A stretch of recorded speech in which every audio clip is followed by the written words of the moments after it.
Dongga lah Yesus Kristus dadai ke.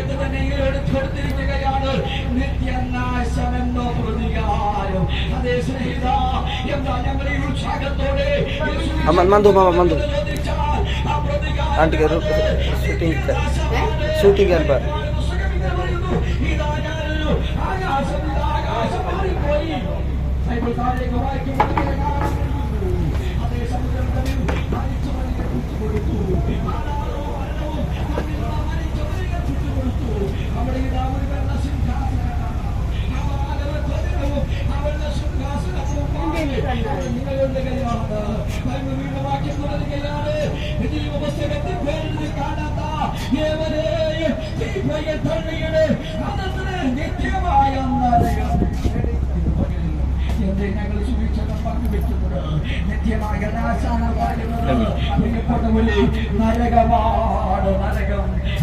നരകമെന്ന് ചോദിച്ചാൽ കടാത്തടിയും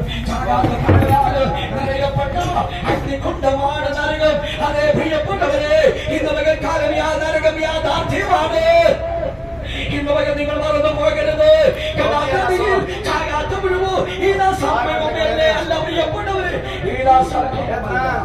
നിങ്ങൾക്കറിയാമോ, മനോരമ പത്രത്തിന്റെ പിന്നാമ്പുറം എന്ന പേജിൽ ഒരു വാർത്ത വരുവാനിടയായി.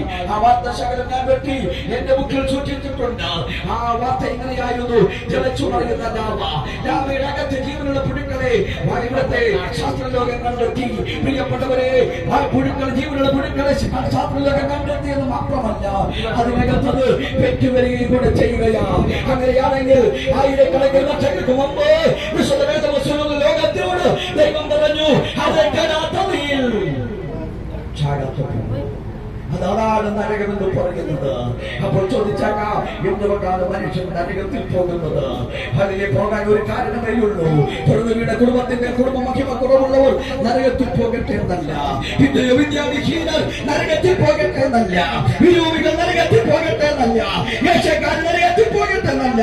സകല മനുഷ്യരും നരകത്തിൽ പോകുവാൻ ഒരേ ഒരു കാരണമേ ഉള്ളൂ, ഏക കാരണമേ ഉള്ളൂ.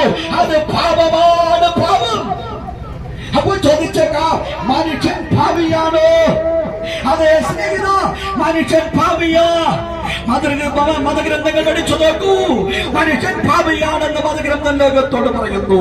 പ്രാർത്ഥന ശ്ലോകങ്ങൾ ചൊല്ലി നോക്കൂ, മനുഷ്യൻ ഭാവിയാണെന്ന് ലോകത്തോട് വന്നിരിക്കുന്നു. അതേ വിശുദ്ധ വേദപുസ്തകം അതിനോട് ചേർന്ന് പറയുകയാണ്, നീതിമാനാരുമില്ല, ഒരുത്തൻ പോലുമില്ല, എല്ലാവരും പാപം ചെയ്ത് ദൈവതേജസ് നഷ്ടപ്പെടുത്തിയിരിക്കുന്നു.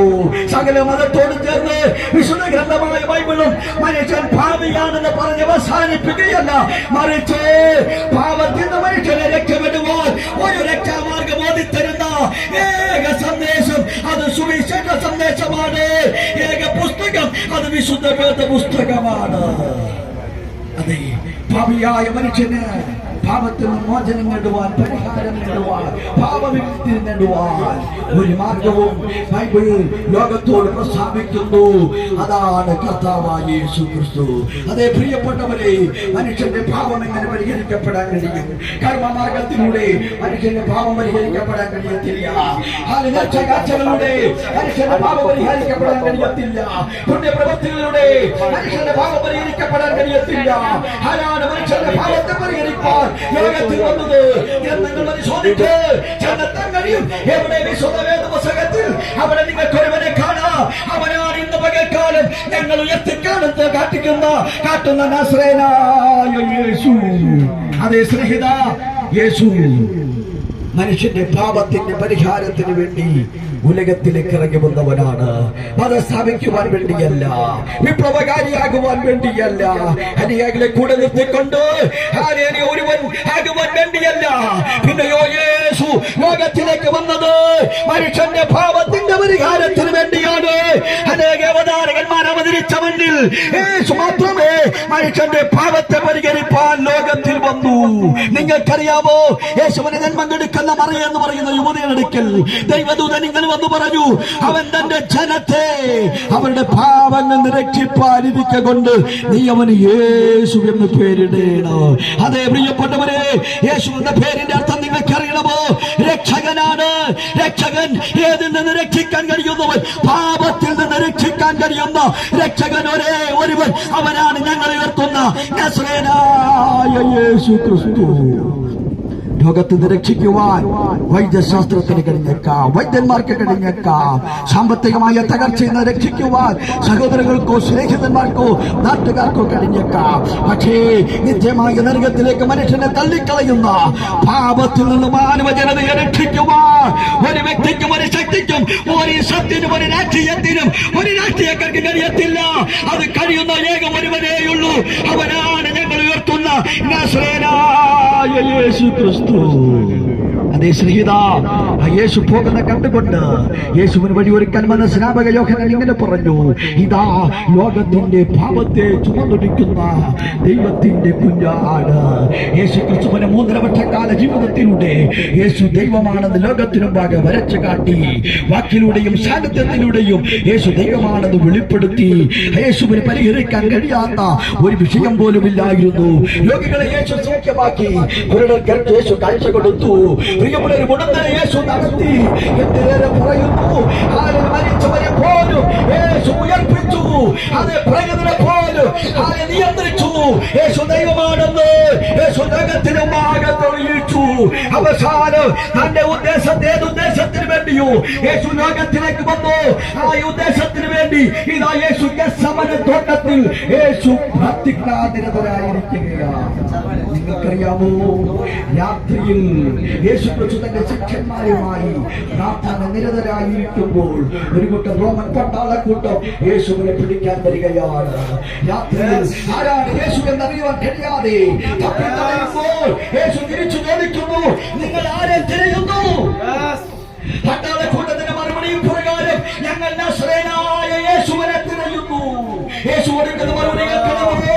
നിങ്ങൾ അന്വേഷിക്കുന്ന, നിങ്ങൾ തിരയുന്ന, നിങ്ങൾ ക്രൂശിക്കാൻ ഒരുങ്ങുന്ന, അപമാനമാക്കാൻ ഒരുങ്ങുന്ന ആ നസറേയനായ യേശു ഞാൻ തന്നെയാണ്. അതേ സുഹൃത്തേ, അതേ സഹോദര, അതേ സഹോദരി, രാത്രിയിൽ ഇരുളിന്റെ മറവറ്റി മറഞ്ഞു നിൽക്കുന്ന യേശുവിനെയല്ല ബൈബിൾ പരിചയപ്പെടുത്തുന്നത്. ഇരുളിന്റെ മറവിലൂടെ ഓടി പറയുന്ന യേശുവിനെയല്ല ബൈബിൾ പരിചയപ്പെടുത്തുന്നത്. പിന്നെയോ, ഇതാ നിങ്ങൾ അന്വേഷിക്കുന്ന യേശു ഞാൻ തന്നെ എന്ന് പറഞ്ഞുകൊണ്ട് ഇതാ യേശു തന്നെ ഏൽപ്പിച്ച മരണത്തിന് വിധേയപ്പെടുത്തുന്ന രംഗമാണ് നമുക്ക് കാണാൻ കഴിയുന്നത്. എന്തെന്നറിയാമോ? ജീവിച്ച് ജീവിതം തീർക്കാൻ വന്നവനല്ല യേശു. പിന്നെയോ, പാപത്തിന്റെ പരിഹാരത്തിന് വേണ്ടി മാനവ ജനതയ്ക്ക് വേണ്ടി മരിക്കുക എന്ന ഏക ഉദ്ദേശത്തോടെ ഉലകത്തിലേക്ക് വന്നവനാണ് നസറേയനായ യേശു. യേശു ക്രിസ്തുവിനെ ലഭിച്ചു. ഒരു രാത്രിയിൽ യേശുവിനെ 5 കോടതിയിൽ മാറി വിസ്തരിച്ചു. ഒടുവിലത്തെ വിസ്താരകനായ പീലാത്തോസ് വിസ്തരിക്കുകയാണ്. ഒരു കൂട്ടർ യേശുവിനെ ക്രൂശിക്കായി എന്ന് നിലവിളിക്കുമ്പോൾ മറുവശത്ത് നിസ്സംഗതനായി മൗനം പാലിച്ചുകൊണ്ട് നിൽക്കുന്ന യേശുവിനെ ബൈബിൾ പരിചയപ്പെടുത്തുകയാണ്. അച്ഛനത്തോടെ നിൽക്കുന്ന യേശു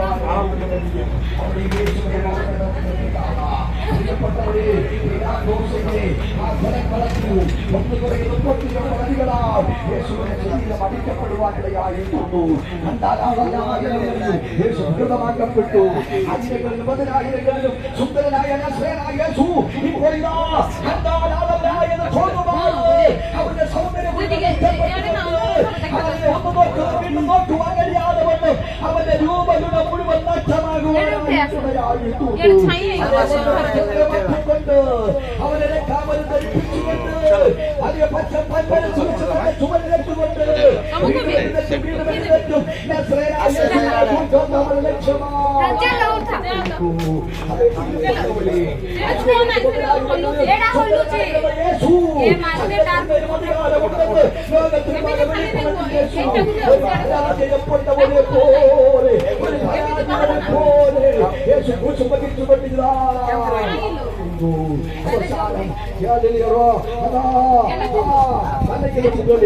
എന്റെ കള്ളന്മാരെ മുന്നിൽ യേശുവിനെ ക്രൂശിക്കുവാനിടയായി. ക്രൂശിച്ചനന്തരമായി അവൻ പരിഹസിച്ചു, നീ യേശുവേ ദൈവമല്ലേ? അങ്ങയെ വിശന്ന് ഇറങ്ങി വാ. മാനസികമായും ശാരീരികമായും യേശു തകർന്നു പോയി. എങ്കിലും തന്റെ ശക്തിയെ തെളിയിക്കാതെ ഒരു പരാജയപ്പെട്ടവനെ പോലെ യേശു മരണത്തെ ആസ്വദിച്ചു. തോട്ടത്തിൽ യേശുവിന്റെ പിടിക്കപ്പെട്ടത് പിലാത്തോസിന് മുമ്പിൽ എന്റെ യേശു മൗനം പാലിച്ചത്. ക്രൂശിൽ കിടക്കുന്ന യേശു തന്റെ ശക്തി തെളിയിക്കാതെ ഒരു പരാജയപ്പെട്ടവനെ പോലെ സഹോദരങ്ങളെ, നിങ്ങളുടെ യേശുവിന്റെ സ്നേഹത്തിന്റെ പ്രകടനമായിരുന്നു. നിങ്ങളുടെ യേശുവിന്റെ സ്നേഹത്തിന്റെ പ്രകടനമായിരുന്നു. യേശു പിലാത്തോസിന് മുമ്പിൽ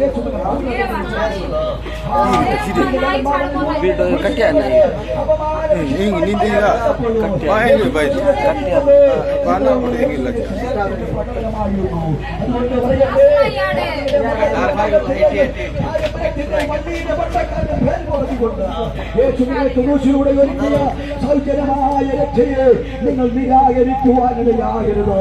പറഞ്ഞ് അവസാനിപ്പിക്കുകയാ. യേശു ജീവിച്ചപ്പോൾ യോഗത്തോട് പറഞ്ഞു, 3 ദിവസം ഉയർപ്പിനെ സാധ്യമാക്കുവാൻ അവർ ഭരണകൂടം ആവോളം അധ്വാനിച്ചു. ആരുടെയും കല്ലറ എത്രമാത്രം ഭദ്രമാക്കിയില്ല. യേശുവിനെ അടക്കിയ കല്ലറ മുമ്പിൽ 4 ടൺ ഭാരമുള്ള കല്ലുകൊണ്ട് കൂട്ടിവെച്ചു. അവസാനിപ്പിച്ചില്ല കേട്ടോ. പിന്നെയോ വർദ്ധിച്ചു. അവസാനിപ്പിച്ചില്ല. റോമൻ പട്ടാള കൂട്ടത്തെ കാവൽ നിർത്തി. എന്നാൽ 3-ാമത്തെ ദിവസം യേശുക്രിസ്തുവിന്റെ മനസ്സിലേക്ക് നിങ്ങളിലേക്കോ അവിടെ നിങ്ങൾക്ക് കല്ലറ കാണാം. അടയ്ക്കപ്പെട്ട കല്ലറയല്ല, തുറക്കപ്പെട്ട കല്ലറ. ആയിരങ്ങൾ കല്ലറകൾ ഇന്ന് വിരോധത്തിൽ അടഞ്ഞു കിടക്കുകയാ. അതിന് മുകളിലേക്ക് വെച്ചിരിക്കുന്നു. എന്നാൽ യേശുവിന്റെ കല്ലറയിലേക്ക് നിങ്ങൾ വെച്ചിരിക്കുന്നു. അവിടെ നിങ്ങൾക്ക് കാണാം അടയ്ക്കപ്പെട്ട കല്ലറയല്ല, അതൊക്കെ തുറന്നു കിടക്കുന്ന കല്ലറ.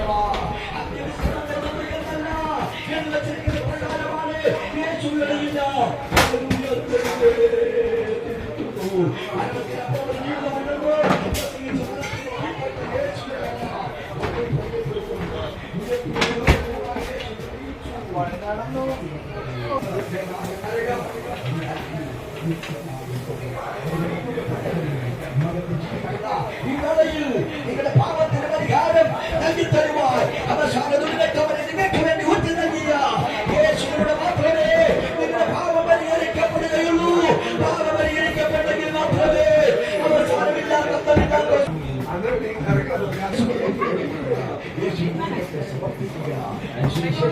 നിങ്ങളെ രക്ഷിക്കട്ടെ എന്നുള്ള പ്രാർത്ഥനയോടെ അവസാനിപ്പിക്കുന്നു. God bless you. ദൈവം നിങ്ങളെവരെയും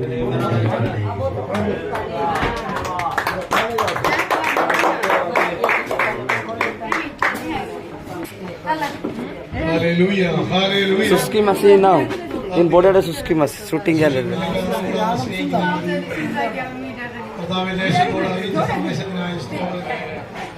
ദൈവത്തിന്റെ വചനം അന്തരീക്ഷത്തിലൂടെ അനേക ഭവനങ്ങളിൽ അനേകരുടെ ആശ്വാസവും വിടുതലുമായി തീരുവാൻ Treno? É que ele que o nome. വിദേശത്തോട് അറിയിച്ച സന്ദേശം വിട്ടുപോകാതെ പ്രാർത്ഥിക്കുന്നു. വിട്ടുപോകാതെ ദൈവത്തിന്റെ